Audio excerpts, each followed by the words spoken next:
Muy importante que en la pantalla pues ven nuestras redes sociales, que nos sigan, que nos estén acompañando para que se enteren de las actividades que de Asanafe hacemos.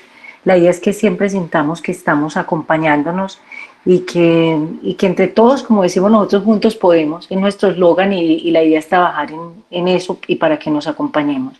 Mm, También es muy importante que sepan que estas conferencias se están grabando y subiendo a YouTube. Entonces, por la privacidad de datos, es importante que ustedes sepan que esta información queda, o sea, estamos en pantalla, todos nos vemos, el que no quiera pues cierra su pantalla, pero para que sepa que como tal vamos a estar. Entonces, para que todos tengan conocimiento de esta situación, que estamos siendo grabados. Es muy importante que ustedes lo sepan.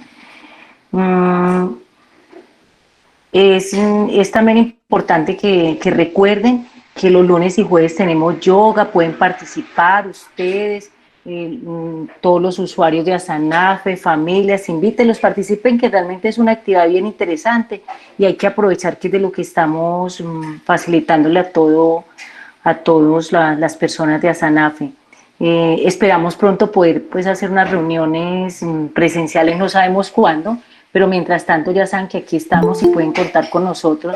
Entonces recuerden, pues conocen todos a María, a la doctora Aurora, está Diana, pues que es de artesanal. Entonces lo que necesiten, aquí estamos y ahí tienen los teléfonos.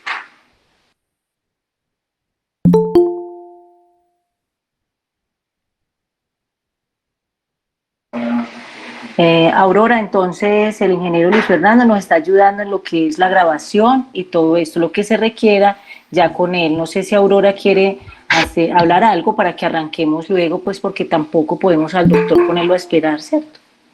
Ese doctor es de confianza con nosotros, pero bueno, sí, buenas tardes. Él es de la casa, sí. Él es de la No hay ningún casa, problema. además, oígalo, ya llegó por ahí, él ya nos está escuchando hace un rato, entonces, no, darle la bienvenida a todos y a todas, las que estamos esta tarde aquí reunidos, y me parece pues como rico volvernos a encontrar después de un mes que no nos vemos, pero que cada vez nos estamos viendo todos los viernes y rico por esta pantalla que no sabemos hasta cuándo, pero que sigamos juntos y que nos sigamos apoyando, pues creo que en eso va el cuento. Para el día de hoy tenemos a un invitado muy especial, es el doctor Guillermo Soto. Guillermo Soto es una joven promesa de la psiquiatría, digo yo. Yo no sé si a ustedes les pasa, pero cuando uno conoce a una persona y de una dice, esta persona es muy buena, pues esta persona escogió esa profesión porque sí la siente. Es un chico que tiene muchos valores, tiene cualidades, y son de esas cosas que a mí me calaron, ¿cierto? Su responsabilidad, su amabilidad, estar interesado en el otro, en la escucha, en poder ayudar. Yo lo conozco a él hace 3 años, es estudiante de psiquiatría, está terminando, ya dentro de 10 meses tenemos psiquiatra y seguramente dentro de 3 años vamos a tener un excelente psiquiatra infantil, que es otra de las habilidades que le hemos visto a este joven. Es un buen estudiante, comprometido con las causas sociales y no es la primera vez que lo vamos a ver aquí, porque él ya el día que hicimos nuestro primer encuentro de derechos para las personas con enfermedades mentales, nos encontramos que él fue el que nos hizo la presentación y el conductor de ese programa. Entonces, pues ya, y desde ese día se volvió también muy amigo y bueno, y conoce a varios de ustedes que también son tratados en el San Vicente de Paúl. Él también ha estado como en las consultas. Entonces lo van a conocer y bueno, se los recomiendo mucho porque es de verdad que una de las personas buenas que uno conoce en la vida. Él hoy nos va a hablar de un tema súper interesante y que todas las familias de Asanafe, bueno, todas, pero sí una buena parte, hemos hablado y que creemos que es un tema de interés para todos por la problemática que representa en esta ciudad. Entonces, el tema de hoy es efectos de los psicoactivos en el cerebro. Las preguntas las escriben, se las guardan ahí, el doctor es de confianza, entonces ustedes le pueden preguntar después a lo último, creo que ellos, para hacerlo más organizada. Y Jorge Guillermo, te doy la palabra. Yo te dije que te iba a presentar hoy. Me dejó sin palabras, profe, con esa presentación. Muchas gracias. Siquiera tenía la cámara apagada porque estaba como rojo de la pena con tantas cosas bonitas, profe, que dijo usted. Un poquito No se quedó exageradas para que cortica, no se quedó no, para que no se cortica, creen la verdad. expectativas falsas, un poquito exagerada la profe, pero es con todo el gusto que estoy aquí. Muy agradecido con la SANAFE, con todos los miembros pues, que conozco, los que no, los que estoy conociendo hoy, con la profe Aurora, porque siempre me han tenido en cuenta para este tipo de actividades en las que todos aprendemos y disfrutamos mucho de un espacio muy agradable. Y lo que ya lo sabíamos lo repasamos, pero la idea entonces es seguir aprovechando este tipo de espacios. Ahora, pues como decía la propia Aurora, detrás de una pantalla, pero probablemente más rápido estemos ya otra vez nuevamente reunidos y como les digo a la doctora, pues yo estoy a la orden para lo que necesiten y dispuesto pues a apoyarlos y a escucharlos y también espero que en algún momento si necesito la asociación o ustedes para alguna cosa, también pueda abusar de su confianza. Bueno, este tema que la profe Aurora me sugirió para hoy de efectos de las sustancias psicoactivas en el cerebro, pues es un tema bastante complejo, bastante amplio, pero que yo creo que lo podemos abordar de una manera sencilla, y por sencilla pues no quiero decir superficial, pero por lo menos para que esté al alcance de todos, porque a veces estos temas se prestan como para muchos temas, para muchos términos médicos que no permiten pues como que todo el mundo entienda la idea de la charla, y la idea pues es que nos queden claridades para todas las profesiones que hay aquí reunidas, tanto para familiares, para pacientes y para lo que se desempeñen en el día a día, pero es un tema pues que como que permea toda la sociedad en todos sus niveles. Entonces la idea más bien es que hagamos una charlita relativamente sencilla con temas puntuales, que entendamos cómo es que estas sustancias alteran el cerebro, por qué generan cierto tipo de conductas, por qué es que las personas que las prueban pueden quedarse en ese consumo y continuarlo haciendo, y ya reservar un espacio para el final con todas las dudas, que yo creo que la parte práctica es como lo más importante, porque todos tenemos algún conocido, algún familiar o por experiencia propia, el consumo de sustancias ha estado cerca. Entonces se generan pues muchas inquietudes sobre manejo, sobre las causas, sobre qué hacer en estos casos, y yo creo que podemos dedicar pues como ese espacio al final para esto. En la presentación pues no incluí nada de tratamiento porque no es como la idea pues de las diapositivas como tal, pero al final si tienen alguna duda sobre tratamiento específico, si conocen a alguien o están en algún tratamiento, lo que sea, podemos hablar de eso si les parece bien. Yo quiero confirmar si me están escuchando bien. Sí, muy bien. Súper bien. Voy a compartir entonces, gracias, voy a compartir entonces la pantalla para que empecemos con la presentación.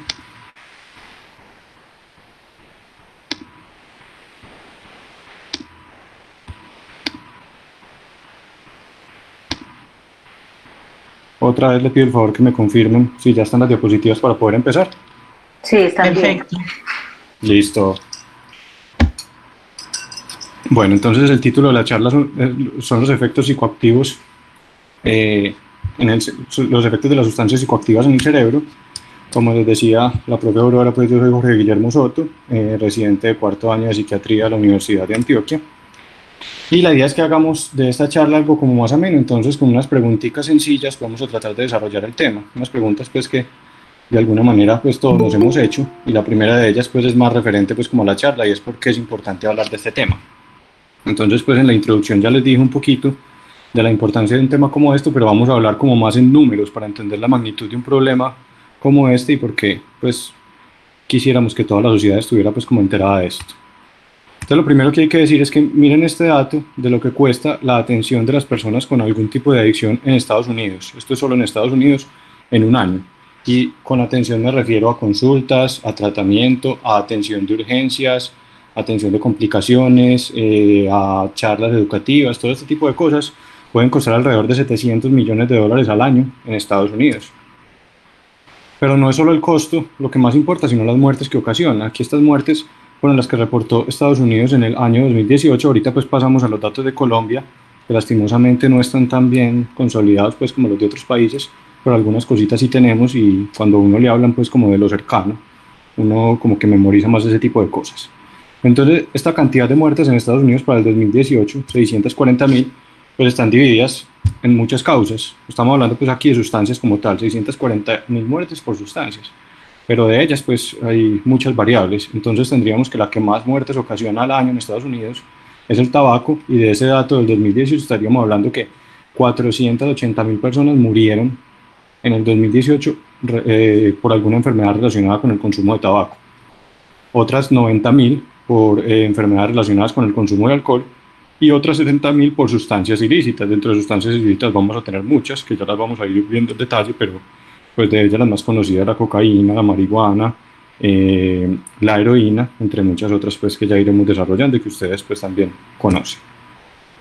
Entonces ya si nos centramos un poquito en el panorama local, pues en Colombia los datos no se publican pues con mucha frecuencia, pero tenemos un informe reciente que es el reporte de drogas de Colombia de hace 3 años, 2017, que lastimosamente no es de 2017, o sea, en 2017 lo publicaron, pero los datos vienen incluso desde antes del 2010, entonces no estaríamos hablando pues como de lo que pasa actualmente, por lo menos en los últimos 2 años, pero igual esto nos da una idea pues de lo que ha venido pasando en nuestro país.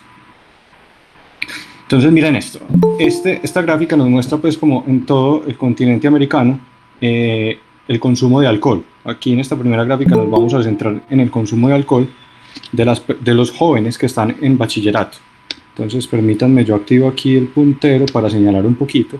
Entonces vamos a tener varios colores en este mapa. Este es Norteamérica, Centroamérica y Suramérica. Aquí en rojito está Colombia y vamos a ver por qué está en rojo. Entonces tenemos que estos porcentajes, entonces estaríamos hablando que de las personas que se encuestaron para sacar estos datos, el 40% de los estudiantes de secundaria había tomado alcohol en el último mes.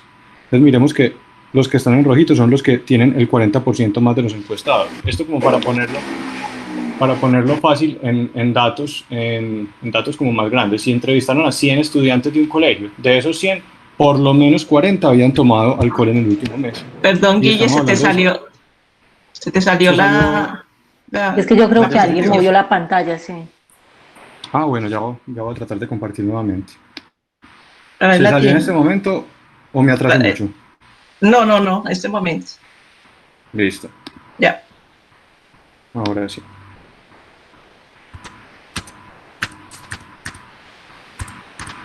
Bueno, entonces como les decía, si tomamos un salón de clases de unos niños de colegio, diríamos que por lo menos 40 de ellos han consumido alcohol en el último mes. Y uno dice, pues los de 10º y 11 pues son pelados ya de 15, 16, 17 años que pues probablemente la mayoría de nosotros a esa edad había tomado por lo menos una cerveza o por curiosidad había probado algún trago en la casa, pero es que aquí también estamos incluyendo a jóvenes de 10, 11, 12 años que pueden estar empezando apenas el bachillerato. Entonces esta gráfica pues es como para llamar un poquito la atención que cuando uno habla de psicoactivos uno generalmente tiende a no incluir el cigarrillo y el alcohol y son tan o más problemáticos que las otras sustancias, y miren pues la cantidad de adolescentes y jóvenes que consumen alcohol en nuestro país. Miren que pues que solo en rojito está, por aquí está Paraguay, creo que parte de Bolivia, Argentina y un pedacito de Chile, con esos promedios parecidos a Colombia, pero el resto países pues como Estados Unidos tiene incluso muchos menos casos de consumo de alcohol en el último mes en adolescentes. Si miramos ya estrictamente para datos de nuestro país, entonces pasando del alcohol vamos a mirar un poquito por encima del cigarrillo, y miren que en el consumo entre el 2008 y el 2013, es decir, en un rango de 6 años, incluyendo pues 2008 y 2013 para 6 años, vemos que a lo largo de la vida, casi la mitad de las personas que habían encuestado habían consumido cigarrillo a lo largo de la vida, a lo largo de la vida para los encuestados en esa fecha. En el 2008 un poquito más, en el 2013 un poquito menos, y esta tendencia se mantiene cuando le preguntaban a estas mismas personas si en el último año habían consumido cigarrillo, o si en el último mes habían consumido cigarrillo. ¿Qué les quiero mostrar de esta gráfica como grande? Que a pesar de que se mantienen pues como similares los niveles de consumo de cigarrillo entre el 2008 y el 2013, que lo tenemos el 2008 en las barritas azules y el 2013 en las barritas fucsias, sí hay una disminución pues como importante, por lo menos hasta ese año, hasta el 2013 había una disminución importante pues como en el consumo de cigarrillo, y esto pues lo explica el gobierno diciendo pues que todas estas medidas pues como de restringir el consumo de cigarrillo en espacios cerrados, todas las campañas de las complicaciones que puede traer el cigarrillo para la salud, pues han tenido un impacto. O sea, si uno lo mira por ejemplo en esta gráfica grande del consumo de cigarrillo a lo largo de la vida, pues uno diría que muy poquito, pero en ese 3% de disminución pues puede haber muchas vidas que se salvan, entonces pues como no escatimar como en ese tipo de esfuerzos puede ser importante para reducir las complicaciones que tiene, por ejemplo, el cigarrillo en la salud. Bueno, y si englobamos todas las drogas, pero en este caso las ilícitas, porque el alcohol y el cigarrillo son lícitas a pesar de que tengan restricciones en ciertos lugares, vemos que el consumo antes ha aumentado entre el 2008 y el 2013. Entonces miren que las personas que entrevistaron, por ejemplo, y les preguntaron a lo largo de su vida cuántas de ellas habían consumido alguna droga ilícita, entonces en el 2008 solo el 8.8% de las personas encuestadas respondieron que sí habían probado alguna droga ilícita. Esto aumentó para el 2013, miren, casi 4 puntos en el porcentaje, que esto es bastante importante. En el último año, hablando de 2008, un 2.6%, mientras que en el 2013 un poquito más alto, entonces de 2008 a 2013 también se vio aumento en el consumo actual de sustancias para ese momento y más importante aún, pues el consumo en el último mes, es decir, personas con consumo activo, también había más en el 2013 que en el 2008, es decir, el consumo de sustancias ilícitas había aumentado en Colombia en ese espacio de 5 años. Y si lo miramos por grupos de edad y sexo, como para entender un poquito de esto, porque uno piensa, no, pues son los jóvenes los que más consumen, o son los hombres, en las mujeres eso no es tan común, pues miremos a ver qué dicen los datos. Pero en realidad sí es más común, pues como que las drogas, cualquier droga, aquí también incluido cigarrillo y alcohol, las consumen más los hombres, o puede que los hombres las reporten más o presenten consumos más fuertes que les generen más complicaciones. Y si uno le genera más complicaciones, pues tiene que consultar, y si uno consulta, pues esto aparece reportado en las estadísticas. Y en cuanto a los grupos de edad, pues uno sí esperaría pues, que los más jóvenes tuvieran un mayor consumo, pero es que la población va envejeciendo y muchas de las personas que empezaron jóvenes pues continúan el consumo a lo largo de la vida y llegan a etapas adultas de la vida con el consumo activo. Pero miren pues que sí, por lo menos para ese dato del 2013 teníamos como la mayor cantidad de personas que consumían en ese momento entre el grupo de los 18 y los 24 años. Esto es importante porque uno dice, pues son jóvenes, puede que les guste experimentar, puede que más adelante lo vayan a dejar, sí, pero es que son población laboral y académicamente activa. Y vamos a ver que uno de los principales impactos pues, de estas sustancias psicoactivas en el cerebro está en el desempeño. Y el desempeño puede ser laboral, académico, familiar o social. Entonces, si uno tiene un impacto grave a nivel familiar, en el desempeño académico o laboral a esta edad, probablemente pues vaya a tener consecuencias más graves que si lo tiene un poco más temprano, que es más o menos solo académico, o que si lo tiene ya finalizando pues la etapa productiva de la vida. Y miren que en este grupo de 12 a 17 años pues tenemos pelados muy jóvenes y es el segundo grupo de edades como en cantidad de pacientes, entonces esto hay que tenerlo en cuenta porque cada vez el consumo es más temprano. Y como para mirar un poquito aquí de nuestra ciudad, pues el único dato que reportan en este informe que les traje, en el que hablan de ciudades específicamente, ya con datos consolidados, porque pues ustedes pueden encontrar en las redes sociales y en páginas del gobierno muchos datos pues como parciales de consumo de cada sustancia en cada ciudad, y eso es muy amplio y se encuentran pues muchas diferencias, pero ya que esté consolidado en el informe, pues este es como uno de los únicos. Y este habla del consumo de drogas inyectadas. Y si hablamos de drogas inyectadas, generalmente estamos hablando de heroína, que es algo que pensamos que está muy lejos. Y miren, pues en Colombia la ciudad con mayor personas que utilizan heroína es Medellín. Pues muy cercano a Cali, pero estamos ocupando el primer lugar, entonces eso también nos tiene que alertar un poquito en este sentido. Porque de la mano pues de las drogas inyectables pues vienen también enfermedades que uno llamaría de transmisión sexual, pero que se pueden transmitir por el mismo uso de las agujas, y fuera de eso todas las complicaciones que puede tener el consumo por sí mismo. Bueno, esta grafiquita es para mostrarles que para el 2017 se detectaron muchas drogas nuevas en Colombia. Entonces, además de las que uno conoce pues, por tradición y que llevan décadas pues, en el mercado de las sustancias psicoactivas, pues ya están apareciendo muchas más. Y vemos sustancias vegetales nuevas, otras sustancias derivadas de las que ya están como el popper, pero la variedad que es el DIC, que pues ya se conoce mucho, pero el reporte pues como de incautaciones es un poquito más reciente, y drogas derivadas de medicamentos que se utilizan normalmente en medicina, como las piperacinas y la ketamina, que es un medicamento que se utiliza generalmente para la sedación, y ya lo están utilizando mucho las personas como de forma recreativa por los efectos placenteros que genera. Otros medicamentos y sustancias sintéticas que en general pues ya existen, pero existen con usos diferentes pues de pronto en las industrias químicas o en la medicina pues como tal, y que con algunas modificaciones de laboratorio pues pueden generar cierto tipo de sustancias que producen los efectos pues que se busca a la hora de consumir. Bueno, esta otra no es para quedarme ahí, sino para mostrarles que, o sea, además de ser preocupante que están saliendo tantas sustancias nuevas, lo más preocupante aún es que las están combinando. Entonces han encontrado muchas combinaciones de estas sustancias que generan efectos mucho más placenteros y que, pues como ligado a ese placer, pues se genera la conducta adictiva. Ahorita pues con las definiciones lo vamos a entender un poquito. Miren, por ejemplo, este último cuadrito aquí, no sé si todos estarán alcanzando a ver el señalador, pero aquí en el último cuadrito abajo a la derecha, pues es una combinación del MDA, que es familia del MDMA, que es el éxtasis, con 2CB, otra sustancia pues de uso más bien reciente, con cocaína y con cafeína. Entonces tenemos pues combinaciones de muchas sustancias que uno dice que las consume la gente individualmente y algunas de ellas pues no son tan problemáticas como la cafeína. Pero si las mezclamos con todo este tipo de sustancias pues vamos a tener unos efectos que no se conocen.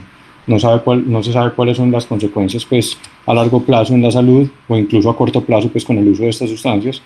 Entonces ahí es donde van a empezar a aparecer pues complicaciones graves que de pronto desde la parte médica no conocemos y no sabríamos manejar pues por el momento. Bueno, y si tenemos tantos casos, tantos tipos de sustancias, tanta gente consumiendo, tantos pelados jóvenes que inician el consumo a temprana edad, ¿cómo se está manejando eso en el país? Pues en realidad otra de las preocupaciones que esto genera y que por eso les traigo esta grafiquita es para mostrarles la cantidad de programas que estaban reportados en el gobierno nacional para el 2017 de manejo de adicciones. Entonces miren, por ejemplo, aquí Antioquia está casi todo clarito. Entonces, si tenemos los más claritos, pues tenemos 0 programas o un programa para adicciones. Aquí de pronto concentrados en Medellín y en el Valle de Aburrá hay entre 3 y 5 o más de 5 programas, pero vemos pues que la mayoría de los programas para el manejo de las adicciones están concentrados pues como en las ciudades capitales, en las ciudades grandes del país, y en las zonas rurales o en las zonas más selváticas o en el sur del país pues prácticamente no hay. Aquí pues reportan en Leticia algo que está aquí como cercano al 2, si no estoy mal por el color, si es que aquí se me oscureció la pantalla, no alcanzo a identificar bien, creo que es del 2. Bueno, entonces 2 programas, pues es muy buena noticia que en estas regiones haya también como atención para este grupo especial de pacientes. Y esta es una gráfica pues que me llamó mucho la atención, que no es de detallarla, sino simplemente miren pues como las rutas que trazan los que investigan pues como toda esta parte del tráfico de sustancias. Esto mueve mucho dinero, entonces es un negocio pues redondo que por más intentos que se hagan pues las reducciones han sido mínimas y sigue pues como generando ingresos a las personas que lo manejan, pero lo que les quería mostrar esta gráfica es que miren que todas estas lineecitas, pues uno ha visto esto que en las revistas de los aviones que muestran las rutas pues de las aerolíneas, y miren aquí, pues casi todas estas rutas pasan por Colombia, y si no es por Colombia es por lo menos por Sudamérica y América Latina pues en general. Entonces esto pues es muy preocupante, pues, y esto nos muestra como un panorama muy oscuro con respecto pues al control de esto. Y miren que en los otros países, por ejemplo en China, pues de dónde llegan las drogas, dónde está por aquí, está Colombia de primerito, Perú, Brasil, Panamá, y la mayoría de las rutas pues están ahí delimitadas, que estas son cosas pues del gobierno, pues que no las publican mucho, pero están ahí disponibles por si a ustedes les da curiosidad pues como saber toda esta parte. Bueno, entonces ya entendiendo un poquito por qué es tan importante hablar de este tema, hay que tener algunos conceptos que manejamos pues como en este tipo de charlas para que queden claros pues como la mayoría de las ideas que les traje. Entonces, lo primero es, hay que entender que es una adicción. Entonces, una adicción es un trastorno del cerebro y de todo el sistema nervioso central que se caracteriza por un comportamiento repetitivo o compulsivo. Por repetitivo, es decir, que sucede frecuentemente en un periodo de tiempo específico, y por compulsivo es que sucede frecuentemente y además de eso no se puede controlar. Está dirigido a buscar un estímulo placentero, y esta búsqueda del estímulo placentero la persona no la puede regular, no la puede controlar generalmente, y a pesar de que tiene consecuencias negativas de esa búsqueda de placer, lo sigue haciendo. Porque uno puede tener consecuencias negativas de pronto, no sé, estaba ahorrando una plata, hice un mal negocio por un capricho y perdí toda esa plata. Tuve una consecuencia negativa para mis próximos inversiones o para mis próximos negocios. Yo voy a estar más consciente que no lo puedo hacer. Con las sustancias psicoactivas pues pasa todo lo contrario. Yo no tenía plata para consumir, tuve que salir a la calle, robé, herí a una persona, esto me generó problemas legales, después terminé libre, seguí consumiendo y volví a hacer lo mismo para poder conseguir dinero. O sea, no se aprende lo que sucedió, no se tienen en cuenta las consecuencias y esto se sigue haciendo. Y dentro de adicción está el concepto de conducta adictiva, que esto es importante ahorita para lo que les mencionaba de la heroína, pero puede ser importante para cualquier tipo de adicción. Con conducta adictiva nos referimos a un ritual que es más o menos fijo, que es más o menos estable y que consta de ciertos pasos, condiciones o momentos, como una rutina específica, en busca de la sensación placentera. Entonces se ha descrito mucho que no solo el consumir una sustancia es lo que genera placer, sino todo la parafernalia que hay alrededor de eso. Entonces, por ejemplo, les decía lo de heroína, porque con la heroína se ha visto mucho que el solo hecho de ponerse el elástico que utilizan para canalizar las venas, ir preparando las jeringas, ir calentando lo que sea para el tipo de sustancia que hagan, sea crack, sea heroína, todo este tipo de rutinas, antes de que la droga ingrese al organismo, ya va generando placer, va despertando ciertas zonas cerebrales que ahorita las vamos a ver con más detalle y va liberando ciertas sustancias que generan placer. Entonces, toda la rutina como tal está involucrada en la sensación de placer que puede generar una sustancia. Pero también hay que tener en cuenta varios factores, y es que yo puedo tener una conducta que se repite en el tiempo. Pero si yo soy capaz de controlarla, pues probablemente no vaya a ser tan problemático. Les pongo un ejemplo muy sencillo. Pues, o sea, yo no recomiendo a nadie que fume, pero si uno fuma, pues, digamos, una vez al mes cuando se reúne con ciertos amigos, pero en este mes yo me enfermé de gripa precisamente cuando me iba a reunir con mis amigos y me senté a conversar con ellos, pero definitivamente decidí que no podía fumar porque estaba enfermo de gripa, pues a pesar de que yo tengo una adicción o un comportamiento repetitivo con ese cigarrillo, pues lo puedo controlar y puedo decidir cuándo lo hago y cuándo no, depende de las circunstancias. Y vuelvo y aclaro pues que no es lo recomendable, pero es como para que quede claro pues ese concepto de control. En cuanto al tiempo, ¿cuánto tiempo invierto yo en conseguir la sustancia, en conseguir los recursos para comprar la sustancia, en preparar el espacio para utilizar la sustancia, en utilizar la sustancia y en recuperarme después de haber utilizado la sustancia? Entonces eso también hay que tenerlo en cuenta para evaluar qué tan problemático es nuestro comportamiento. En cuanto al impacto, pues bueno, esto lo entendemos en la próxima diapositiva un poquito más con algunos conceptos pues, de qué tanto impacta el consumo de una sustancia en nuestra vida, pero pues ya si nos está afectando familiarmente, académicamente, laboralmente, nuestra relación de pareja, nuestra relación con nuestros hijos, con todo nuestro entorno, pues ya estaríamos hablando pues, de que es algo ya patológico, es decir, hay un trastorno. Entonces, con esto del impacto, pues ya se han derivado muchos términos que nos ayudan pues como a entender un poquito como los diferentes niveles en que se mueve esto del consumo de sustancias. Entonces, digamos, yo tomo alcohol cada día a la madre, porque ese es el único día en el año que puedo ver a mi mamá porque vivo en otra ciudad, me veo con ella, me tomo mis vinitos o mi champaña o lo que sea pues que le guste a la familia y ya, no pasa de ahí. Eso puede ser definido como uso de una sustancia psicoactiva. O me tomo una cerveza viendo un partido de fútbol y ya, no pasó de ahí, no tuvo consecuencias, nada pasó. Cuando hablo de consumo nocivo, es que ya este consumo se va repitiendo en el tiempo. Este consumo de cerveza ya no es para cada partido, para solo un partido que vi de la Selección Colombia, sino cada 8 días con los partidos del fútbol colombiano. Entonces me tengo que ir tomando una cerveza y ya no disfruto lo mismo de los partidos, sino me tomo esa cerveza. En realidad las consecuencias pues puede que sean mínimas o por lo menos no se observan pues como a corto plazo. Ya para la salud a futuro pues eso dependerá de cada persona, pero ahí estaríamos hablando que el impacto es mínimo, pero ya se está convirtiendo pues en una rutina. Ya hablamos de abuso cuando genera un impacto. Entonces, uno de esos días que me estaba viendo un partido, mi equipo ganó y decidí tomarme más cervezas de la cuenta, terminé botando la billetera, terminé botando los papeles, terminé llegando tarde a mi casa y generando problemas familiares. A partir de eso, me controlé un tiempo, eso probablemente no volvió a pasar, pero ya tuve una situación de riesgo que generó impacto negativo en mi vida, entonces ya podría hablar de abuso si estoy evaluando a ese paciente pues en un periodo de tiempo pues definido. No es que pues cuando yo tenía 15 años eso pasó y no volví a tomarme un trago y ya que tengo 30 pues sigo siendo un abusador, no. sino que hay que mirarlo pues como si yo estoy evaluando a mi paciente, por ejemplo, en el último año, en los últimos 6 meses, ese tipo de cosas.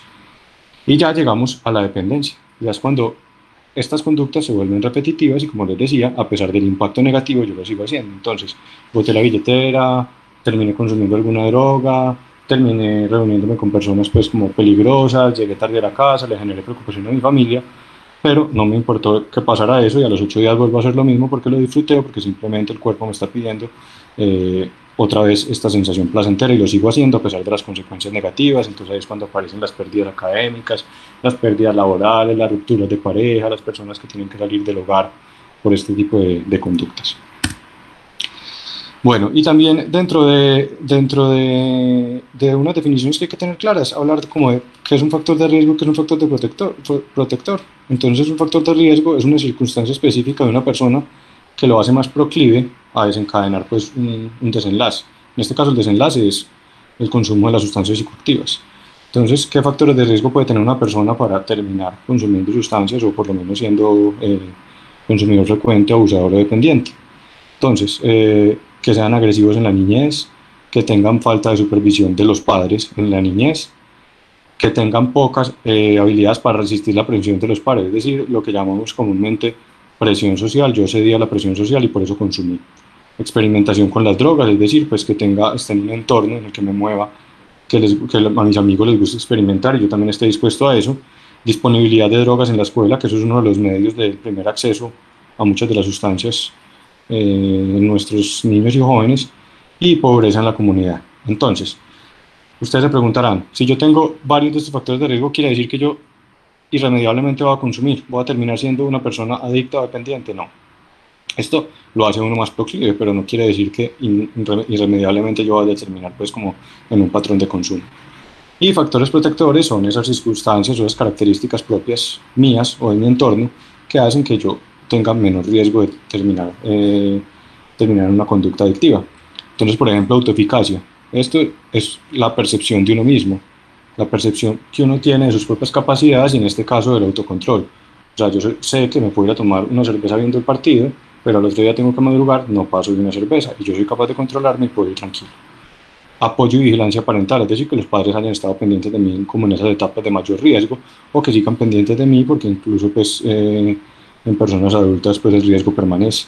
Tener relaciones familiares, sociales, amorosas positivas, que haya tenido buenas calificaciones en la escuela, esto se ha demostrado que es un factor protector para no usar sustancias, y pues que en las escuelas haya políticas antidrogas, porque estos mensajes pues terminan calando en muchos de estos jóvenes y evitan pues que se tenga el primer contacto con sustancias, o que si ya se tuvo por lo menos no se vuelva a repetir, y que en la comunidad también haya recursos suficientes como las acciones comunales o las juntas de acción local que a veces hacen programas pues para niños, jóvenes e incluso adultos relacionados con el consumo de drogas. Entonces, si sumamos todo esto, ¿por qué una persona prueba una droga y tiene que volverla a consumir? Que esa es la pregunta importante en este caso, porque pues eso es lo que nos explica qué es lo que haría estas drogas en el cerebro. Entonces hay muchas cosas que nos pueden explicar por qué una persona consume la droga y por qué tiene que volver a consumir repetidamente. Pues como les decía, hay factores ambientales, factores biológicos y genéticos. Entonces dentro de los genéticos, pues si mis papás fueron consumidores de alguna sustancia, pues probablemente yo vaya a tener más riesgo de consumir esa sustancia. O incluso mis papás no fueron consumidores, pero tienen una enfermedad mental. Hay enfermedades mentales que están más relacionadas con el consumo de sustancias, tanto en la persona que las padece como en sus hijos. Eso hay que tenerlo en cuenta a la hora de evaluar pues, el riesgo. El sexo, pues como vimos, en la mayoría de los estudios lo que nos muestra es que es más riesgoso ser hombre, pero eso pues en la sociedad pues el solo hecho de ser mujer no es que genere inmunidad contra las drogas, sino que se ha visto pues que hay mayor consumo y los hombres son más proclives pues como a experimentar estas cosas novedosas. Y como les decía, trastornos mentales pero en los padres, pero aquí específicamente ya en la persona. Si yo tengo un trastorno mental, por ejemplo, un trastorno por déficit de atención y hiperactividad, una esquizofrenia, un trastorno bipolar, incluso depresión, ansiedad, puedo probar este tipo de sustancias. Primero, porque en momentos de desconexión de la realidad o de psicosis, que ustedes ya han estado muy familiarizados con ese término, o en otras crisis de alguna otra enfermedad, uno puede ser más proclive a probar sustancias, a buscar la novedad, a buscar las experiencias placenteras.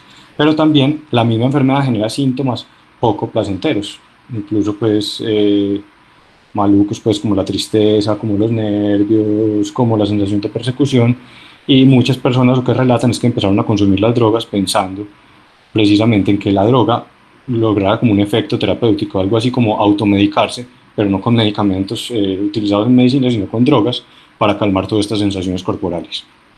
Y en cuanto a los factores ambientales, pues tener un hogar caótico y antecedentes de abuso sexual o físico, que los papás consuman, o que la actitud de los padres hacia el consumo sea más bien liberal, que no le den como trascendencia a eso, que no se preocupen si su hijo lo hace o no, la influencia de los compañeros de colegio, de trabajo, los amigos del barrio, la actitud de la comunidad hacia el consumo. Hay comunidades, hay barrios que es más común que consuman las personas y eso ya se vuelve parte del paisaje, entonces para los jóvenes no es tan problemático, para cualquier persona pues no es tan problemático iniciar el consumo, o tener mal desempeño académico. ¿Por qué? Porque el mal desempeño académico, pues primero se asocia con comportamientos pues como disruptivos, es decir, pues que si yo me desempeño mal académicamente, probablemente mi disciplina tampoco sea la mejor. Esto no es una regla, estoy poniendo pues como un ejemplo de situaciones que favorecen pues como el consumo de drogas, y si mi comportamiento no es el mejor, pues puede que más fácil ingrese pues como a situaciones de riesgo. Pero también el hecho de yo tener mal desempeño académico puede llevar a deprimirme, a tener ansiedad, y esto llevarme a consumir drogas para calmar estos síntomas. Otras características ya propias de la droga que pueden hacer que uno más fácil se quede ahí: la vía de administración. Entonces, hay drogas que si se administran, pues, por ejemplo, inyectadas o aspiradas o esnifadas, pues como la cocaína, el perico, pues pueden tener un efecto mucho más rápido, más duradero, más placentero, y esto genera, perdón, dije más duradero, no, es más rápido, más placentero y menos duradero. Al ser más placentero, pues genera la necesidad de repetir, y al ser menos duradero, pues genera la necesidad de repetir mucho más rápido el consumo para seguir generando el placer o evitando los síntomas de abstinencia que ahorita se les menciono más adelante. También un factor de riesgo es empezar a consumir temprano, porque ahorita pues en una gráfica les quería explicar, pero me adelanto un poquito. El cerebro en desarrollo de los niños y adolescentes pues es más susceptible a los efectos tóxicos de cualquier sustancia, entonces puede generar cambios en la estructura o en la función del cerebro y hacer que ese cerebro se convierta en un cerebro como más propenso pues a continuar con el consumo. Las drogas más disponibles pues son las que más se consumen, entonces es más fácil conseguir marihuana que heroína, por ejemplo, o es más barato. Entonces esto hace pues que el consumo de marihuana sea más frecuente, y lo mismo para el costo, pues hay drogas más baratas, pues el perico es más barato que el tusi y cosas así. Entonces esto hace que las personas puedan consumir con mayor facilidad este tipo de drogas. Y ya pasando como al centro de esta charla, pues también depende mucho del mecanismo de acción de la droga en el cerebro, que eso puede generar la adicción como tal. Entonces, para entrar ahora un poquito los efectos directos en el cerebro y qué es lo que pasa para que las sustancias generen su efecto y posteriormente generen la dependencia, lo primero que nos tenemos que preguntar es si solamente los jóvenes se afectan. Y pues esta es la imagen que les quería mostrar del neurodesarrollo, es decir, del desarrollo del cerebro y de todo el sistema nervioso central. Cuando los niños nacen, vamos a imaginarnos pues que este es un cerebro de un bebé, y a medida que nos movemos hacia la derecha y hacia abajo, es un cerebro de un adulto o un adolescente. Aquí hay varios colorcitos: amarillos, verdes, rojos y naranjas, y eso quiere decir que hay mayor actividad cerebral con respecto a la maduración del cerebro. Entonces, ahorita, vamos a ver si está por aquí, no, estamos adelante, un esquema de lo que son las neuronas. Entonces las neuronas son las células que conforman el cerebro, y esas neuronas pues nacen ya con el bebé, pero a medida que el bebé va creciendo, pues se van desarrollando, se van conectando entre ellas para generar las funciones. Entonces por eso uno se demora en aprender a hablar, uno se demora en aprender a caminar, en aprender a coger los cubiertos, en aprender a leer y a escribir, mientras todo ese sistema nervioso central, mientras todas esas neuronas se conectan y van adaptándose a esas funciones. Entonces, todos estos colorcitos diferentes, pues como el azul y el violeta que hay aquí en los extremos ya de la adolescencia y la adultez, se refieren a que hay mucha actividad entre esas neuronas, se están conectando, hay muchas que están ahí de reserva por si algo pasa. A medida que uno va creciendo, se va como podando. Uno se da cuenta que eso es una manga. Cuando uno nace, hay mucha maleza por todas partes, pero esa maleza permite que de cierta manera se vayan adquiriendo pues como todas las funciones. Y por si pasa algo, porque el cerebro pues de los niños pequeños es muy sensible a cualquier enfermedad, a cualquier trauma. Entonces, si yo tengo, digamos, una manga llena de maleza y llena de un césped bueno que yo quiero, es más posible que si hay un incendio, pues quede más césped del bueno porque se alcanzó a consumir pues más de la maleza. Lo mismo pasa en el cerebro. Si tengo muchas de estas conexiones, y pasa algo, una infección, un golpe, lo que sea, puede que el resto de neuronas que no se afectaron cumplan las funciones para el resto de la vida y no queden secuelas. Ya cuando uno va creciendo, pues esto se va podando, entonces sí hay que pasar la podadora para quitar la maleza, para quitar las cosas innecesarias, porque pues las células están vivas y gastan energía, y no es útil para el cuerpo tener unas células que no son útiles, que no son funcionales, gastando energía. Entonces se va disminuyendo la cantidad de neuronas, de uniones entre las neuronas, hasta que llegamos a un cerebro adulto que es más o menos parejito, así como el que vemos aquí. Miren aquí en este cerebro, aquí hay unas zonitas que todavía tienen como actividad en la parte de adelante. Aquí no se alcanzan a ver muy bien, pero es como en esta parte. Es lo que llamamos la corteza prefrontal, y esa es la que más se demora en madurar. Entonces, algunos estudios hablan que hasta los 30 años puede uno estar madurando todavía esa corteza. Entonces, lo que pasa es que como el consumo de drogas es ahora desde tan temprana edad, ese desarrollo de esa madurez de esa corteza cerebral prefrontal se ve alterada por el consumo de las drogas.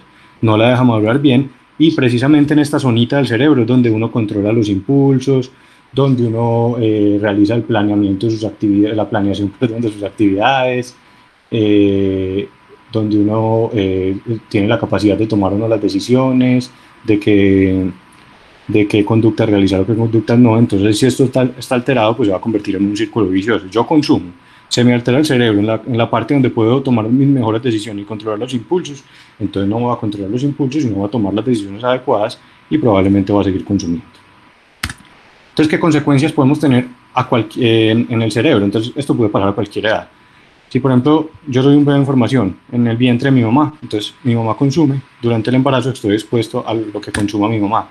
Y esto puede generar partos prematuros, puede generar bajo peso al nacer con todas sus consecuencias, porque los niños que nacen con bajo peso pues tienen mayores consecuencias a largo plazo.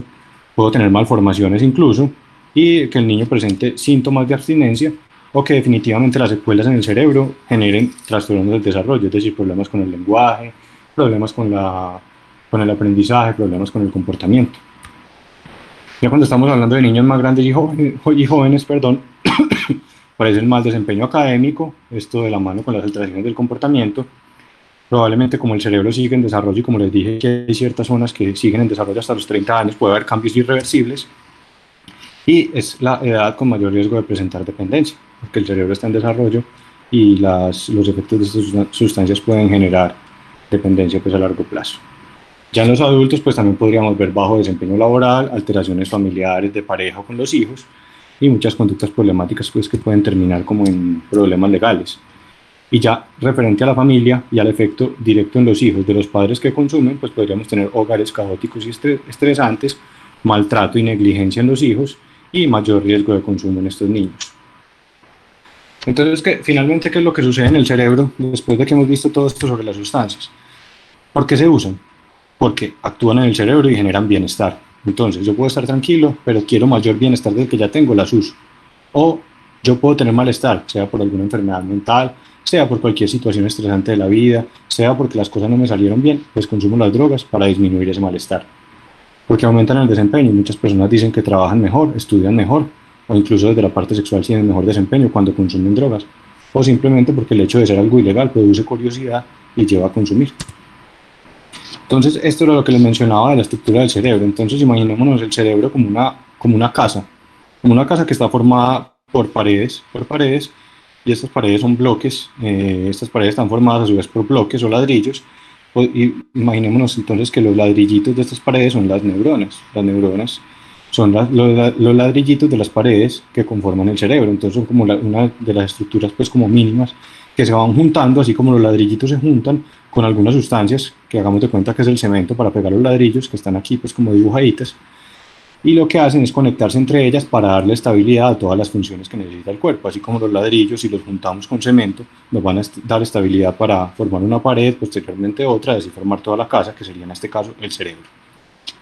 Pero entonces estas neuronitas o estos ladrillitos tienen una particularidad: se comunican entre ellas a través de electricidad y a través de unas sustancias que conocemos como neurotransmisores.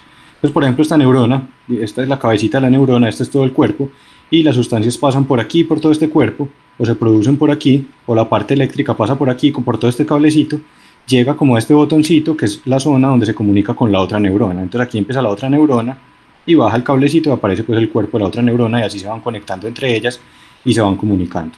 Estos cablecitos aquí de las neuronas también permiten conectarse con otras y transmitir información. Como son tantas neuronas y esos impulsos eléctricos son tan rápidos, entonces por eso yo puedo pensar que quiero mover el dedo índice y ya lo estoy moviendo sin ni siquiera tener que sentarme a meditar cómo es que voy a mover el dedo índice. O quiero mover el meñique, entonces ya lo moví. Eso es un proceso rapidísimo, pero que requiere que de esta neurona pase información a la otra rápidamente para darle la orden a los músculos del cuerpo que muevan los dedos o lo que yo quiera mover. Pero entonces esto depende de ciertas sustancias y, como les decía, una de ellas son los neurotransmisores que pasan de una neurona a otra. ¿Por qué son importantes los neurotransmisores? Porque ahí es que está el efecto de las sustancias psicoactivas.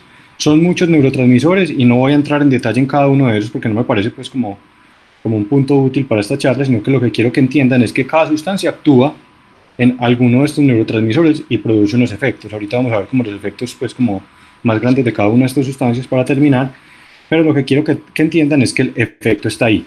El efecto está ahí precisamente en 3 zonas del cerebro, que son los ganglios basales, que son unas estructuras pues, encargadas de controlar las emociones, las conductas placenteras y todo esto, la amígdala, que es un sistema de alarma que tiene el cerebro, que a veces está alterada en los pacientes que tienen ansiedad y depresión, y la corteza prefrontal, que como les decía es esta zona del cerebro que se demora un poquito más en madurar y que es la que controla todo lo que llamamos función ejecutiva, que es parte de las capacidades que yo tengo para resolver las actividades de la vida diaria, mi planeación, mi control de impulsos.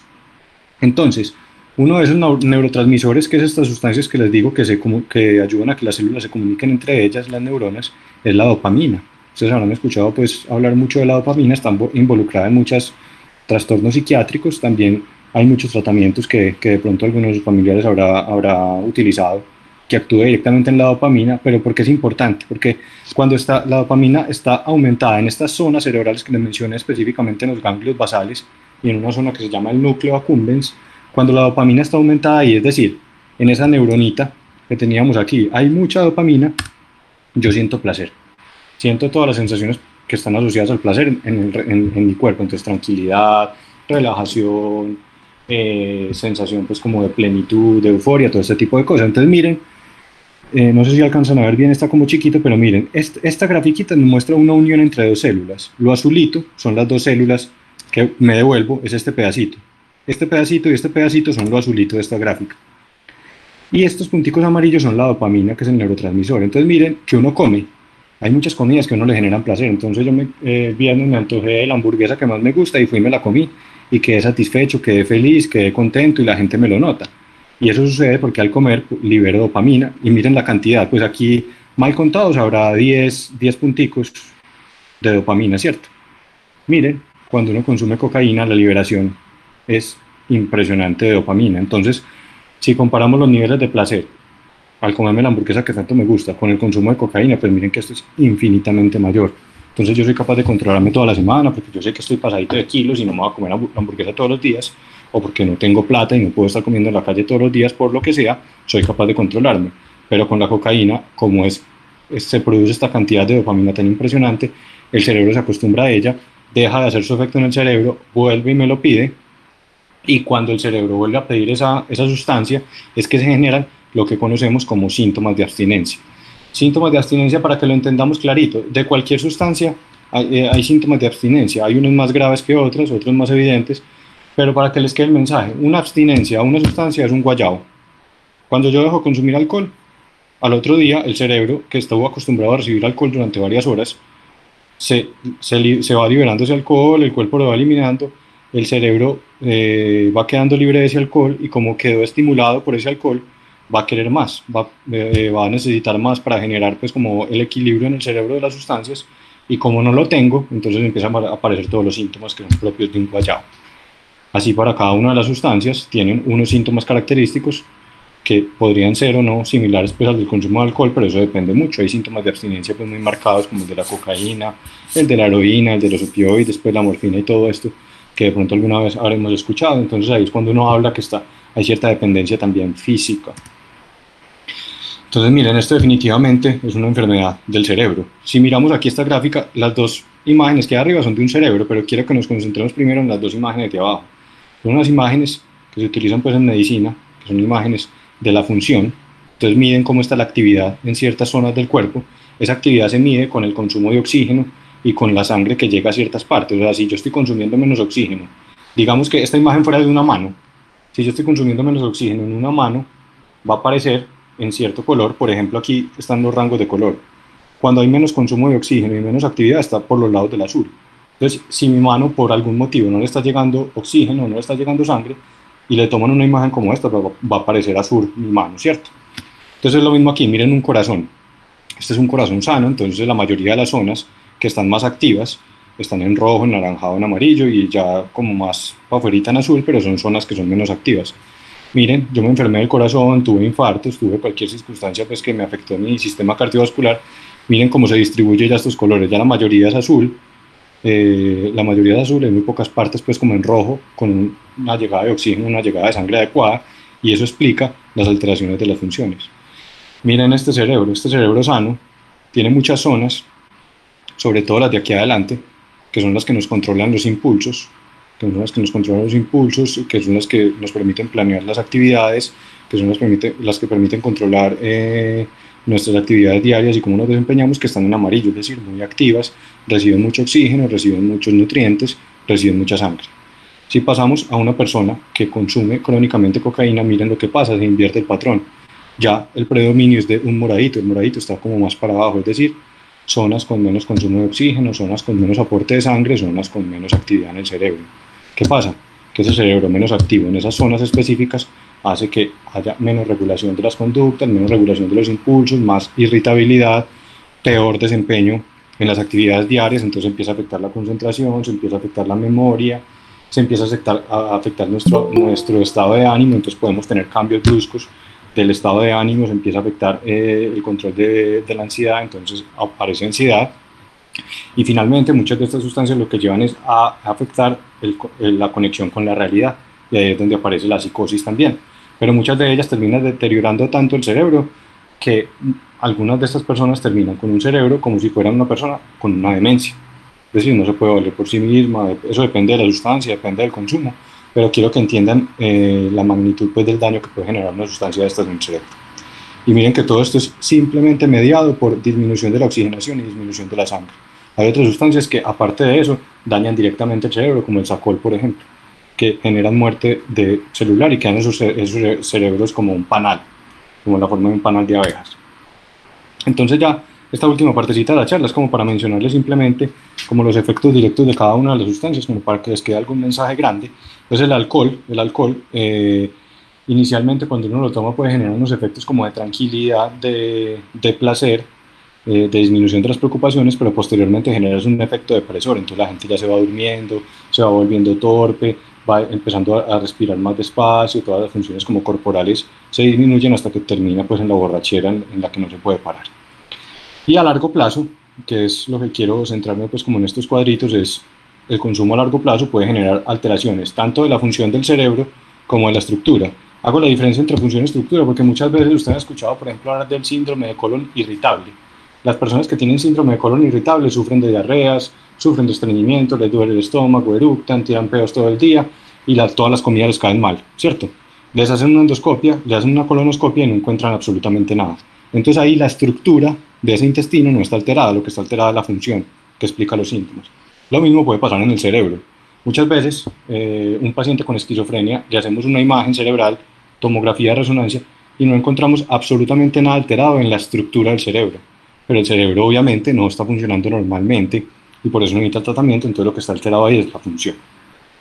Entonces con el alcohol se empieza a alterar la función, pero también la estructura de la corteza prefrontal, que es esa parte tan importante de adelante que les digo, que puede controlar los impulsos, nuestra velocidad para procesar pues como los pensamientos, las indicaciones, los planes, todo esto.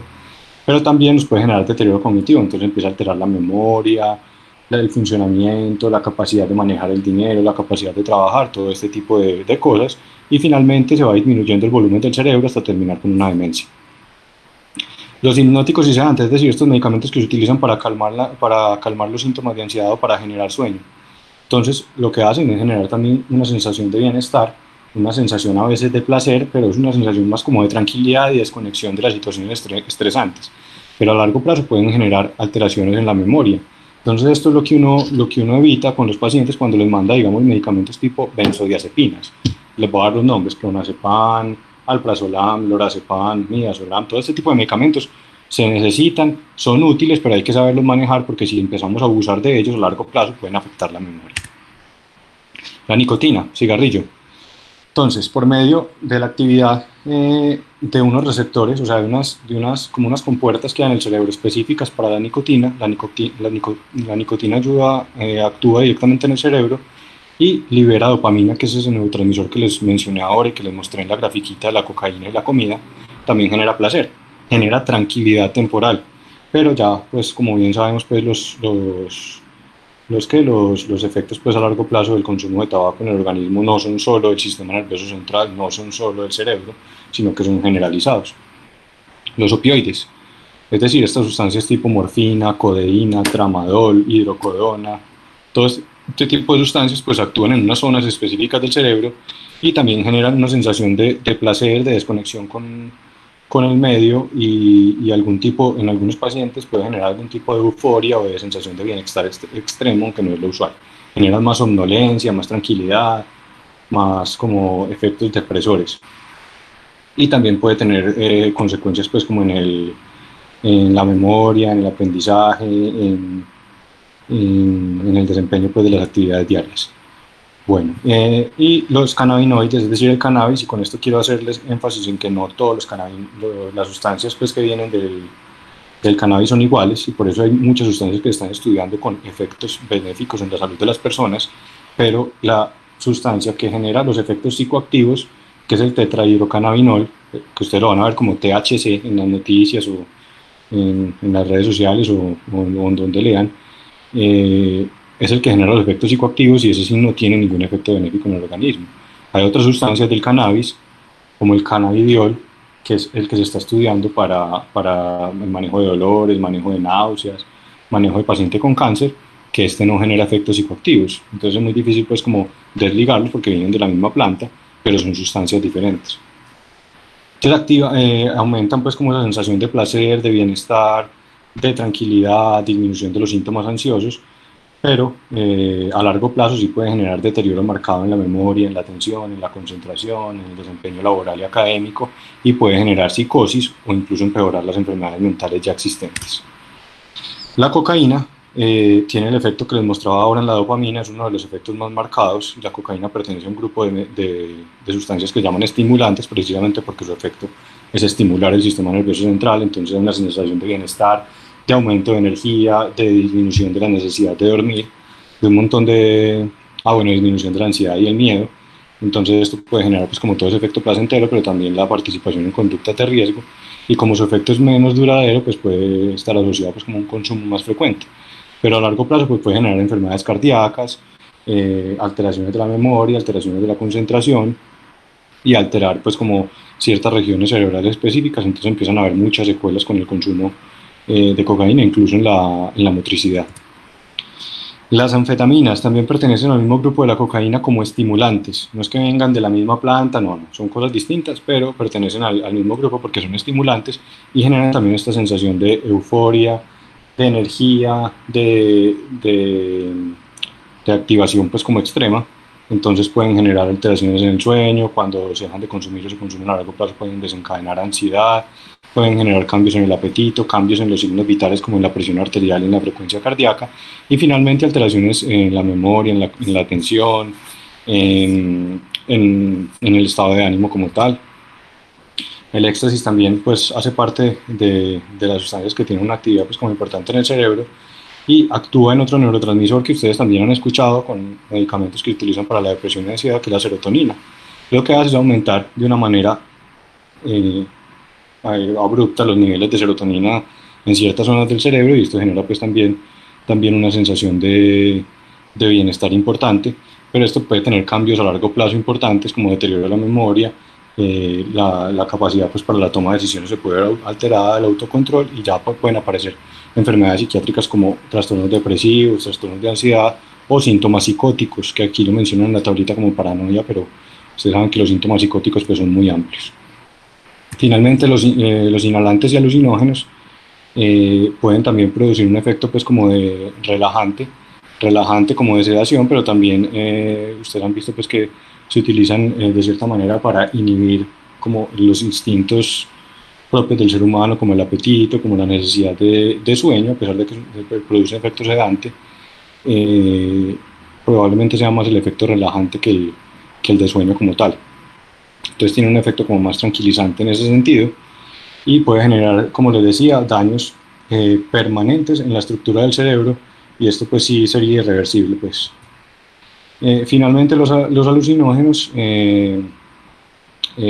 también pueden generar pues como alteraciones en muchos sistemas del cerebro, en la serotonina, en la dopamina que ya les había mencionado, pero también en otros neurotransmisores que no les he mencionado, pero también existen, como el glutamato, la acetilcolina, y esto puede generar todo este tipo de efectos alucinatorios que pueden desencadenar a largo plazo enfermedades psiquiátricas si no estaban presentes, o empeorarlas. Y aquí nos describen pues como experiencias que hablan como de flashbacks, que es lo que le ocurre a las personas que sufren experiencias traumáticas, que empiezan a revivir todo ese tipo de experiencias traumáticas como si estuvieran actualmente en ellas, como si estuvieran metidos en ellas.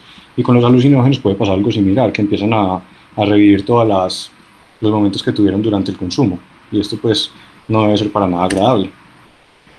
Finalmente, pues como solo les mencioné que los daños irreversibles pues están relacionados con los inhalantes, con el Hexacol, pero la mayoría de estas sustancias permiten una recuperación cerebral. Entonces miren este gráfico, por ejemplo, en una persona sana, entonces como vemos aquí pues lo amarillito, lo rojo y lo naranjado son como las zonas sanas que están recibiendo buen oxígeno, buenos nutrientes, buena sangre.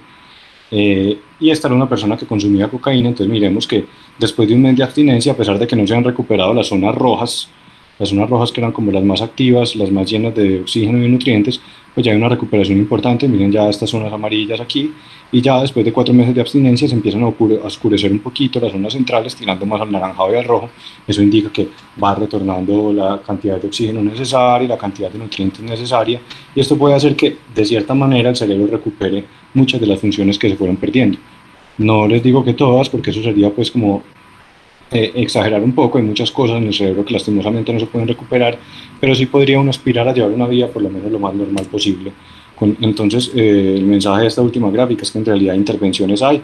Dejar de consumir sí impacta positivamente la salud de las personas, y sobre todo el bienestar pues, mental, y la salud física también, pero pues la parte mental pues es lo que nos atañe en esta charla.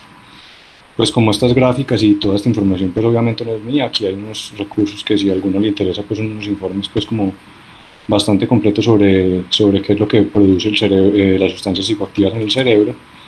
Esta es una frase de la directora del Instituto Nacional del Abuso de Sustancias de Estados Unidos, que es una institución que saca pues muchos informes y muchos datos importantes sobre las adicciones, y ella dice que las adicciones son enfermedades del cerebro, y por ser una enfermedad pues pueden ser tratadas, pueden mejorar, y ameritan pues la intervención como tal. Bueno, eso era todo lo que les traía para hoy.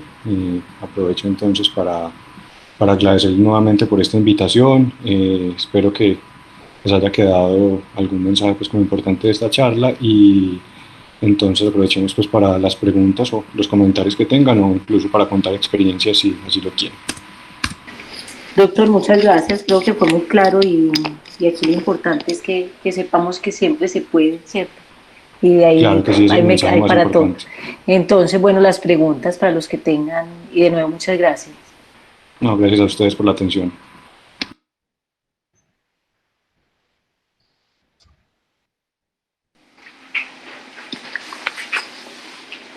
Preguntas.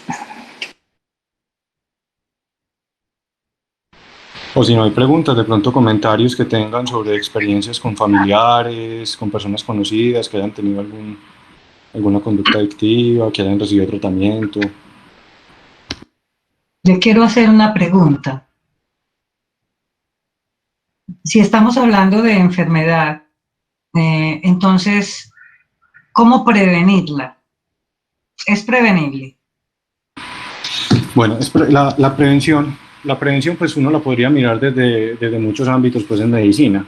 Uno podría hablar, pues hay personas que tienen mayor riesgo de presentar ciertas enfermedades y por eso reciben ciertos medicamentos antes de. Esto pues como más para lo cardiovascular. Entonces yo tengo más riesgo de presentar un infarto, entonces por eso me mandan aspirineta, por ejemplo, ese tipo de cosas, ¿cierto?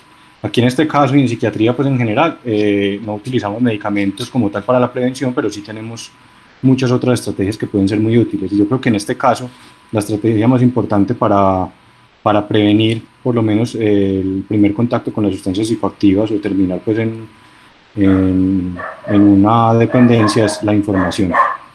Como les decía en la charla, la información en los colegios es fundamental, pero también en las universidades, en las empresas, en los medios de comunicación, en estos grupos de familiares y pacientes me parece fundamental, porque cuando uno por lo menos tiene bases para entender qué es lo que sucede con estas sustancias, qué cosas negativas traen a la vida, qué consecuencias a largo plazo voy a tener si las consumo, por lo menos voy a tener más herramientas para poder decir que no en algún momento. Y si llega el momento pues de tenerlas en la mano, sea capaz de tener herramientas en mi cerebro y saber por qué no debo hacerlo. Entonces yo creo que la estrategia más importante en este caso de la prevención es la información, por medio de campañas, por medio de volantes, por medio de capacitaciones, por medio de charlas, por medio de videos. Yo creo que es la mejor forma de prevenir, y obviamente hablarle a nuestros hijos desde temprana edad. Esto no puede ser un tabú, sino que tiene que ser un tema que se toque pues obviamente dependiendo de la edad pues, de la persona a la que se le va a llevar la información, pero informarlo, porque es algo que existe y que tarde o temprano cualquier persona puede estar en contacto con ello. Definitivamente la educación y el estar con los hijos al frente, y si no buscar ayuda rápidamente es lo más importante, es fundamental, la prevención. Claro que sí, la ayuda, exacto, y ya cuando no se puede prevenir, sino que ya tuvo el contacto, como usted lo dice, el hecho de buscar ayuda rápido nos ahorraría muchos dolores de cabeza más adelante y nos disminuiría mucho el impacto de estas conductas, porque es mucho más fácil intervenir cuando apenas se está iniciando que cuando ya se llevan muchos años de cambios cerebrales que probablemente vayan a hacer las cosas más difíciles. Y que también es muy importante saber por qué los chicos consumen, ¿cierto?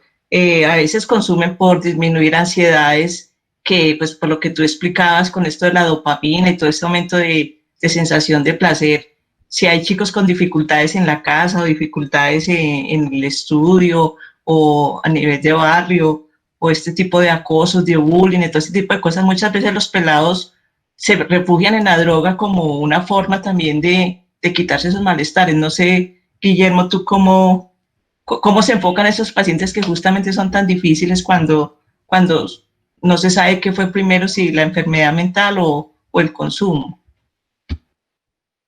Sí, profesora, pues determinar qué fue lo primero, yo creo que es un punto bastante difícil. Yo creo que es que lo más importante debe ser es que cuando uno se encuentra con este tipo de pacientes que ya tienen las dos cosas, una enfermedad mental y un consumo de sustancias, abordarlos pues globalmente, no hacer las cosas por separado, no dejar de lado lo uno porque me parece menos importante sin tratar lo otro. Y la ventaja es que tenemos estrategias que nos pueden permitir tratar las dos cosas a la vez. Entonces, si uno probablemente maneja los síntomas de la enfermedad psiquiátrica, disminuye la ansiedad, disminuye la depresión, disminuye las ideas delirantes, mantiene una buena adherencia al tratamiento, trata de modificar los estilos de vida, trata de modificar un poquito el ambiente familiar si eso es lo que está generando problemas o las dificultades académicas. Yo creo que uno puede lograr disminuir por lo menos un poquito o impactar por lo menos en parte importante este consumo. Entonces, tratarlo como una enfermedad, tenerlo como un diagnóstico siempre en mente cuando se manejan estos pacientes, no dejarlo sin manejar porque solo lo va a tratar la enfermedad psiquiátrica y no lo va a tratar la adicción, no.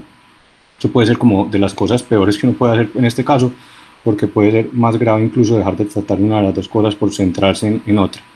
Entonces yo creo que debe ser ese abordaje, lo que llamamos ahora pues patología dual y abordaje multimodal, es decir, desde muchos focos, pero sin descuidar ninguno de ellos. Aurora, por favor, le lees al doctor una pregunta que están haciendo. Es que mi equipo no lo he dejado hacer. Eso, aquí primero Luz Maya le dice muchísimas gracias, muy interesante el tema y una excelente explicación sobre el mismo. Y B. Arcila dice, quiero saber si cuando ya hay una adicción de alcohol, puede la persona ya no querer estudiar, ya hay algún daño cerebral. Bueno, en las primeras etapas de pronto del consumo de alcohol no necesariamente tiene que haber algún daño cerebral. O sea, los cambios se generan cada vez que uno toma licor y se generan unos cambios que puede que a medida que se vaya repitiendo el consumo ya se van como quedando ahí en el cerebro. Al principio puede que no, puede que si esa persona no quiere estudiar, pero disminuye el consumo de licor, puede que el daño cerebral no esté tan marcado y pueda volver a sus actividades diarias, a estudiar, a retomar pues como su vida normal y a retomar las ganas de hacerlo. Pero si este consumo de alcohol continúa a largo plazo, ya los cambios cerebrales sí van a ser muy notorios y vamos a terminar irremediablemente en lo que les decía ahora, en disminución del volumen del cerebro, entonces el cerebro se va volviendo chiquito y termina convirtiéndose en un cerebro de una persona similar, les pongo el ejemplo similar a una persona con enfermedad de Alzheimer, por ejemplo.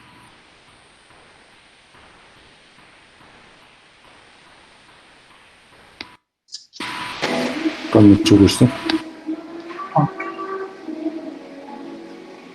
Otra pregunta que tengan con el doctor, con confianza con él. Hola, una pregunta. Sí. En cuanto al consumo del cigarrillo, ¿funciona igual que con el alcohol? Es decir, cuando se consume el cigarrillo hay cambios a nivel cerebral y cuando hay un consumo excesivo, pues de estas personas que apagan uno, prendiendo el otro, puede haber un cambio así dramático, drástico. Perfecto, Yolanda. Mira, con el consumo de cigarrillo, pues los cambios, digamos, desde la parte de memoria, atención y todo este tipo de cosas que le mencioné con las otras sustancias no son tan marcadas. Pero cuando hay un consumo así muy frecuente, como vos decís, apagar uno y prender el otro constantemente, pues evidentemente con cada fumada hay acción en el cerebro y eso es lo que genera que más adelante uno quiera consumir más, seguir consumiendo más. Y muchas de las acciones del cigarrillo en el cerebro explican más que todos los síntomas físicos. Explican que las personas que fuman sientan necesidad de entrar al baño, disminuye el apetito, aparezcan temblores, disminuya la ansiedad, aparezcan muchos de estos síntomas, pero no es que con la persona que se consume 20 en una hora, a la persona que se consume en una hora vaya a tener cambios cerebrales importantes demostrados. Por ahora no se ha demostrado eso. Los cambios en esa cantidad, en ese patrón de consumo se han demostrado en otros órganos. Entonces ustedes saben pues que la afectación pulmonar, de las vías aéreas superiores, de las vías digestivas, todos los cánceres que tienen relación con el consumo de cigarrillo, en la piel, las alteraciones pues hormonales, todo ese tipo de cosas sí dependen mucho de la cantidad de consumo, pero en el cigarrillo los cambios cerebrales pues lastimosamente no se ha demostrado claramente que dependan estrictamente de la cantidad, porque hay personas que con un solo consumo, con un solo cigarrillo al día definitivamente no lo pueden dejar, y hay otras que pueden fumarse 10 cigarrillos al día pero pueden pasar días sin fumar, eso es muy variable.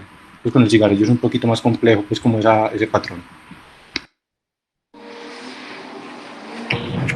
Una preguntita, por favor. ¿Sí?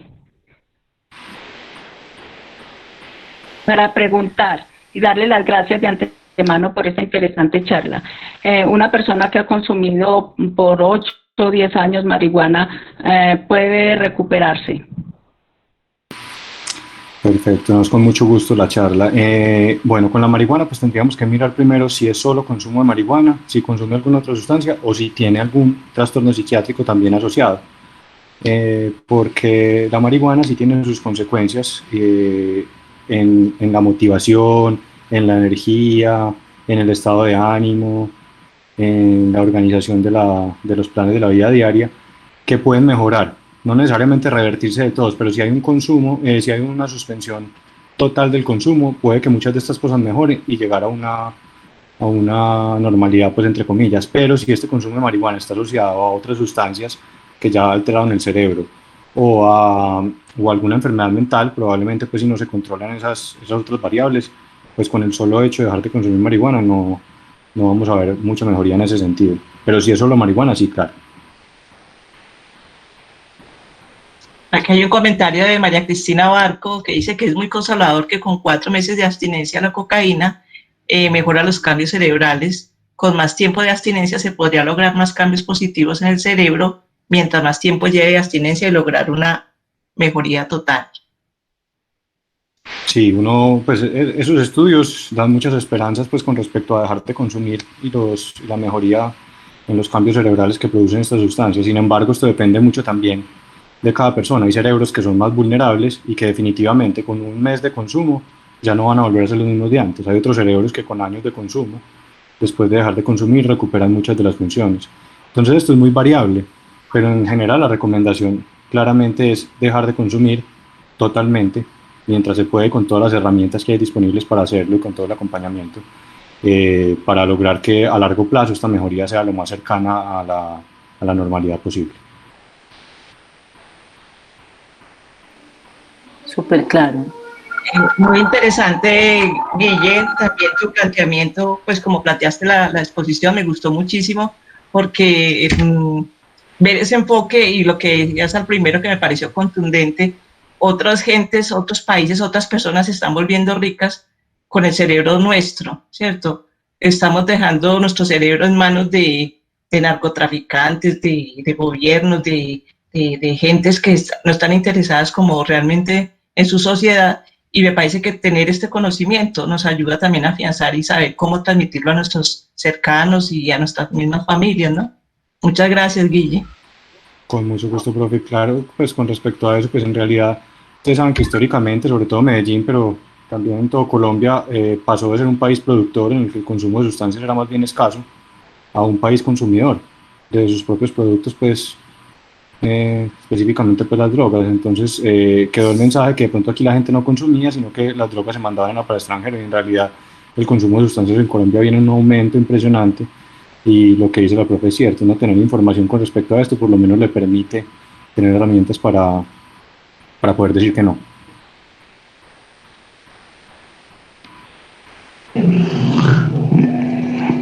Sí, muy buenas tardes. Buenas tardes. Buenas tardes, yo era para preguntarte, doctor. Vea, a mí me diagnosticaron esquizofrenia por un quemador de grasa. ¿Usted qué opina de eso? Gracias. Agustín, ¿por un quemador de grasa te refieres a un medicamento que te dieron para quemar la grasa y que después se te desencadenó la esquizofrenia, o a qué te refieres con eso? Me refiero que yo hacía mucho ejercicio. Ya, entiendo. Debido a un quemador de grasa, se me disparó la esquizofrenia. Bueno, a ver, te cuento, Agustín, muchas enfermedades psiquiátricas se pueden asociar a ciertas conductas, pero el hecho de hacer ejercicio no está asociado pues como a presentar la esquizofrenia. Probablemente coincidió que la esquizofrenia empezó en tu caso con la actividad física que estabas haciendo en ese momento, pero no por hacer ejercicio, para tratar de bajar de peso, incluso en las dietas más estrictas, no se ha asociado pues como con el inicio de la enfermedad. Puede que si uno tenga la enfermedad como tal y empieza a hacer unas dietas súper estrictas, empieza a dejar de comer, todas estas dietas que están tan de moda, del ayuno intermitente, las dietas cetogénicas, todo esto puede empeorar los síntomas, claro está. Y puede que en tu caso de pronto no hayan sido tan evidentes, y eran unos síntomas leves, y que con el caso del ejercicio que hiciste para quemar la grasa, se hayan hecho más evidentes los síntomas. Pero de pensar que solo la actividad para quemar la grasa desencadena la esquizofrenia, no es tan así. Yo creo que ya de pronto la predisposición estaba y apareció como coincidencialmente ahí al mismo tiempo. Con el ejercicio lo que sí se ha visto es que, por ejemplo, las personas que tienen trastorno de pánico muchas veces tienen limitaciones para hacer ejercicios fuertes, porque el ejercicio fuerte desencadena pues como ciertas sensaciones en el cuerpo que son muy similares a un episodio de pánico. Entonces, si yo estoy haciendo ejercicio y siento los síntomas mismos que he tenido cuando he tenido los ataques de pánico, episodios de pánico, pues puedo dejar de hacer ejercicio. Entonces, esa parte se ve muy limitada pues en las personas con pánico. Pero con esquizofrenia, sí es lo que te digo, Agustín, probablemente ya la predisposición estaba, se iba a presentar, pero coincidió en el tiempo. Bueno, muchas gracias. Que esté muy con bien. Mucho gusto. Igualmente.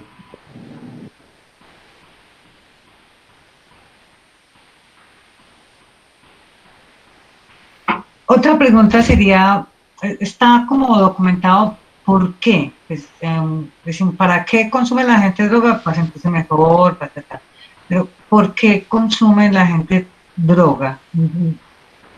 ¿Qué hay como respecto a eso? Bueno, el porqué del primer consumo depende mucho del entorno. Curiosidad, si tuve acceso fácil o no, si en mi familia o mis amigos consumen. Entonces yo creo que el porqué inicial sería la disponibilidad y la información que yo tenga previa. O sea, si yo no sé qué es eso, si no sé qué consecuencias tiene, por curiosidad simplemente lo voy a hacer. Ese es el porqué inicial. Ya el porqué posterior al primer consumo, ya sería para quitar los síntomas de abstinencia. Entonces, yo consumí la primera vez y las primeras veces, pongamos un ejemplo, con cocaína. Yo estaba consumiendo cocaína cada 8 días y el primer mes para mí era súper placentero. A partir de ahí, el placer pasó a un segundo plano y yo tenía que consumir era simplemente para quitar esos síntomas de abstinencia, porque el cuerpo me la pedía y ya cuando el cuerpo me la pedía, las sensaciones eran tan insoportables que tenía que seguir consumiendo. Entonces, yo creo que el porqué inicial sería ese, la disponibilidad, el entorno, todo esto, y posteriormente el porqué para perpetuar el consumo sería disminuir los síntomas de abstinencia, porque uno cree que el placer yo consumo 20 años y el placer va a estar los 20 años y generalmente no es así. Generalmente el placer es un factor inicial que se va desapareciendo y después la conducta se convierte más en un alivio de esos síntomas poco placenteros. Ok, doctor, muchas gracias. Con mucho gusto.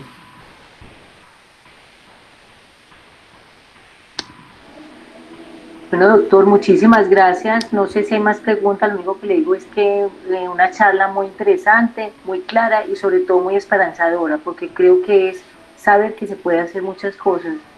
Entonces, todos podemos hacer desde las familias, desde los chicos pequeñitos, empezar en la educación, tratar de estar en las campañas educativas y solicitar eso a los gobiernos, porque eso es lo que requerimos, campañas, ¿cierto? En la que los jóvenes y todos vamos aprendiendo y vamos estando más comprometidos con toda esta sociedad que tanto se requiere. No sé si alguien más quiere hacer alguna intervención al doctor.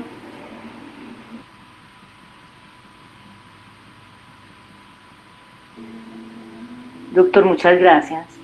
No, a ustedes, Y todos cordialmente no, invitados para Josefina. dentro de un mes. Para dentro de un mes, recuerden la charla. Tenemos que aprovechar estos lujos de doctores pues, que vienen y nos colaboran y que sabemos que el doctor es, mejor dicho, una persona muy importante en nuestra asociación porque seguimos de que entre todos podemos salir adelante. Esto es lo más importante. Es tan amable. Quisiera saber la especialización del doctor. Gracias. La especialización mía, sí, voy a terminar ya, estoy en el último año de psiquiatría. Bien. Bueno, Guillermo, muchísimas gracias, ¿verdad?, por esta charla tan bonita y tan clara y tan difícil a veces de hacer entender eso, el cuento de la dopamina y las neuronas y cómo es que se conecta esto en el cerebro, pero creo que fuiste claro. Cualquier pregunta que tengamos, yo sé que podemos dirigirnos al doctor si de pronto ahora pensando Claro que sí. empezamos a hacer otras preguntas, se las podemos guardar para el doctor y por medio de Asanafe nosotros se las vamos a resolver. Como siempre, Claro que muchas sí. gracias a todo el mundo por su asistencia. Josefita, si tú tienes otra cosa que anotar.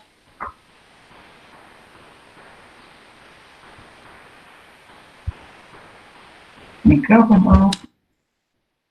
Micrófono, Josefita. Ay, qué bueno. Que recuerden que el lunes y jueves tenemos yoga a las 11 de la mañana. Y por aquí hay una notica para el doctor. Doctor Guillermo, felicitaciones. Es usted una excelente profesional y una excelente persona. La doctora Diana Beltrán. Entonces, bueno, ya saben, aprovechemos La pues doctora todas estaba estas... presente. La doctora le escribió, sí, por aquí me escribió. Ah, tan bonito, muchas gracias, ¿no? Bueno, Ella sabe que sí, entonces, bueno, que la doctora está en las mismas, pues también vamos a tenerla en una subespecialización de psiquiatría pediátrica, entonces qué maravilla. Ay, qué maravilla. sí. Sí, es otra amiga, Nestico también la tenemos por acá, la doctora también está ahí en esa. Muchas Sí. gracias a todos por haber participado. Recuerden que nos deben seguir en las redes sociales para que sepan qué estamos haciendo. Luis Fernando por ahí les colocó los que tengan forma, pues pueden hacer sus consignaciones a Sanafe, porque la idea es que vamos consiguiendo los recursos para poder hacer más adelante más cosas que es en beneficio de todos ustedes y de todos nosotros. Esperamos seguir contando con todos. Muchas gracias.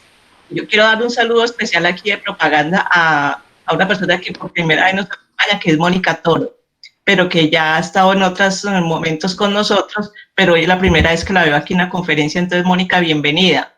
Y que además trabaja tan lindo. Ajá. Hace esos trabajos tan lindos, Mónica. Muchas gracias a todos. Listo, Qué Mónica. bueno por acá. Bueno, que estén pues muy bien, ya saben, en YouTube queda esta conferencia y bueno, muchas gracias por haber participado y al doctor de nuevo, muchas gracias y ya sabe, usted de la casa, no se nos puede perder. No, antes, gracias a ustedes por invitarme y por tenerme en cuenta para estos espacios.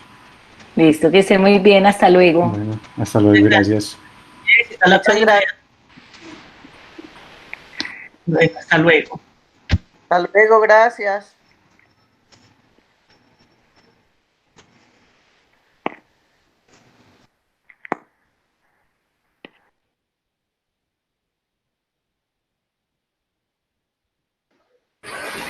María, gracias. Bueno, salir de la reunión. Nos vemos.